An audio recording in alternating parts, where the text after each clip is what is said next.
Okay, here I am back at the workbench again, and a friend of mine was over here a few days ago and dropped off this kit for me, 41 Willy's pickup from Monogram. It's 1/25th scale, so I guess it used to be a Revell kit. With the instruction sheets here, everything's open, but I think all the parts are there. So I'm just going to do a bit of a cleanup on the body, and we'll start the build and see where this goes.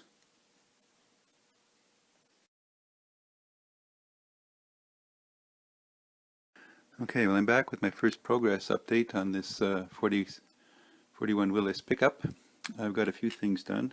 I've got the radiator and the suspension and the rear axles and so forth and shocks on the frame.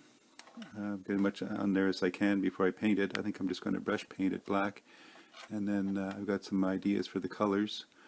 I've got the fenders on the back box. I've got the hood scoop is separate for the hood, and it fit inside the hole. There was kind of a gap around there, so I had to take some very thin plastic strips. I just cut off like a for sale sign. It was pretty thin.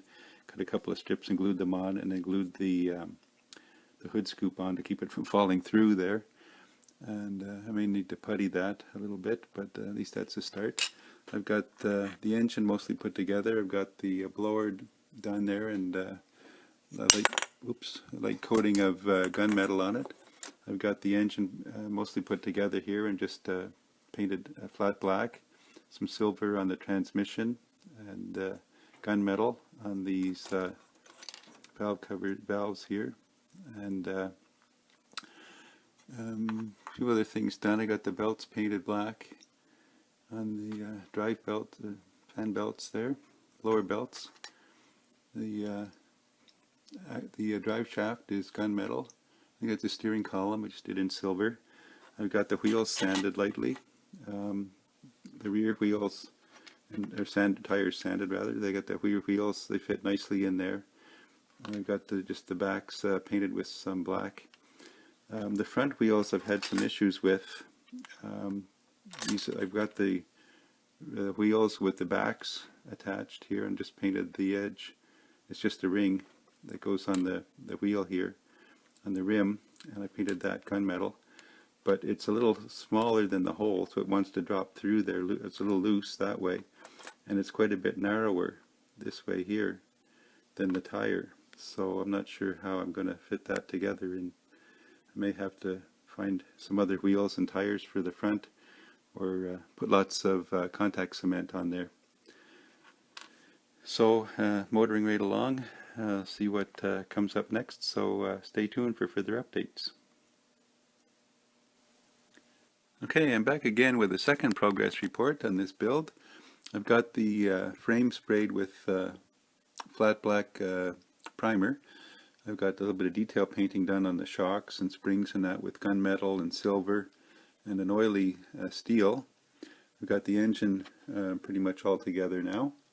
Painted up a little bit of gunmetal on the blower. Engine's just black, and then silver on the transmission. And back in the paint booth here, I've got the body parts. I primed them in Vallejo light gray primer, and then put a silver craft paint on it. You can see it on maybe on the doors, interior doors there, and on the dash and the seats. I had it on the body parts as well, but it didn't turn out as well as I would have liked. So I went over it again the other day with some Krylon chrome. Took it out in the garage and sprayed the doors and the hood and the body and the box. The exterior part, the interior part is silver craft paint, but the exterior here is the chrome paint. Kind of interesting to see it like that in the bare metal look, but I'm going to try doing a translucent Tamiya color over that and give it like a candy effect. So stay tuned, and we'll try that out.